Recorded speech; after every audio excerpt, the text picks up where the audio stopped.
Olha só, a gente está falando de um fundo com rendimentos de 2 dígitos, com uma carteira quase toda ligada na inflação.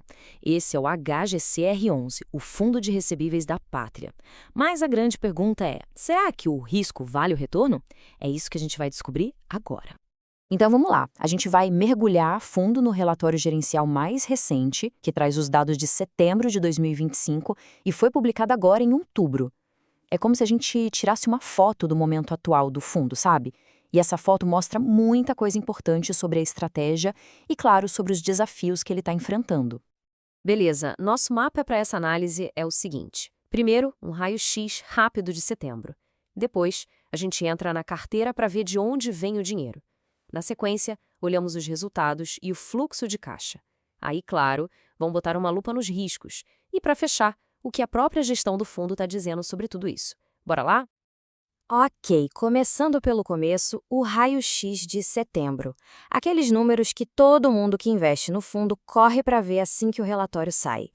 E o primeiro número, o mais esperado, é o rendimento por cota, R$ 1,05. Esse é o valor que pingou na conta dos cotistas em setembro. Para quem busca renda passiva, esse é o número que realmente importa no fim do mês.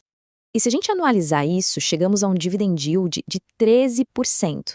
Isso, claro, com base no preço da cota lá no fim de setembro. É um retorno bem gordo, não dá para negar. Agora, olha que interessante o P sobre VP, ou seja, o preço sobre o valor patrimonial. Fechou em 0,98. O que isso quer dizer na prática? Simples. A cota estava sendo vendida na bolsa por um pouquinho menos do que o valor patrimonial dela. É um leve desconto, mas já pode ser um sinal de que o mercado está com o pé atrás por algum motivo, né? E só para a gente alinhar todo mundo na mesma página, é bom lembrar, o HGCR11 é o que a gente chama de fundo de papel, ou seja, ele não é dono de prédios ou galpões. A grana dele está investida em títulos de dívida imobiliária, principalmente os certificados de recebíveis imobiliários, os CRIs. É daí que vem o resultado, dos juros e da correção monetária desses papéis. Beleza. Mas de onde exatamente está vindo esse dinheiro todo?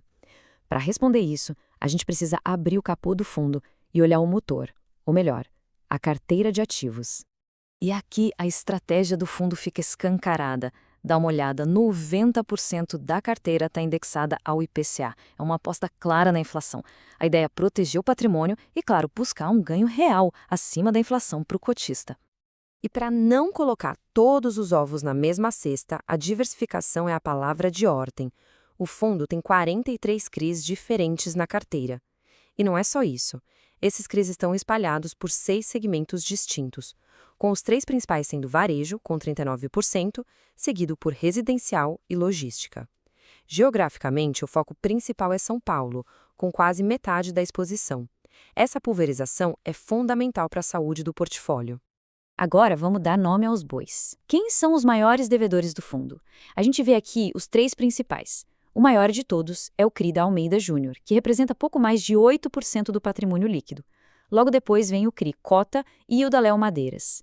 Olhar para isso é super importante para a gente entender onde está o maior risco de crédito concentrado, sabe? Se um desses aí der problema, o impacto é maior. Certo, já entendemos a carteira. Mas e no fim do mês? Como tudo isso virou dinheiro no caixa? Vamos checar os resultados e o fluxo de caixa de setembro. E aqui tem um ponto que merece muita atenção.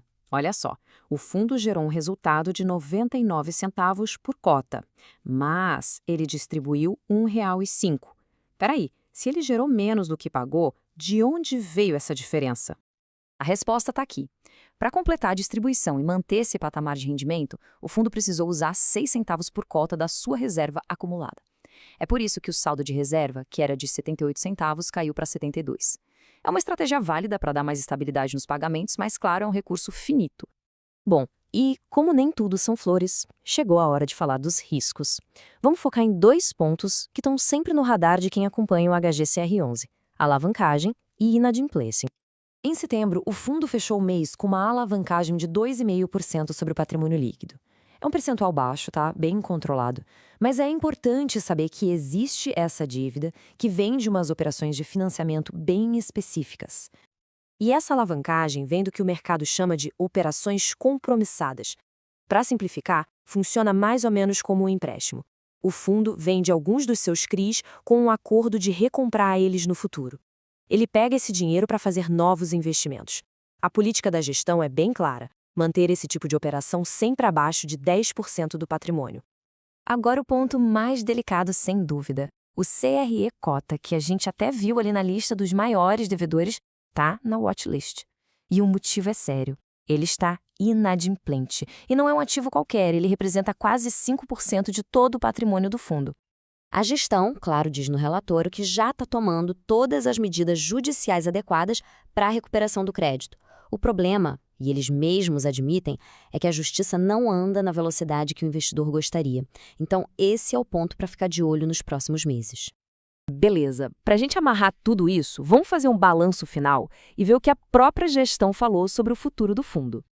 Então, vamos resumir. Do lado positivo, o que a gente tem? Um dividend yield bem atrativo e uma carteira que é diversificada. Isso é ótimo.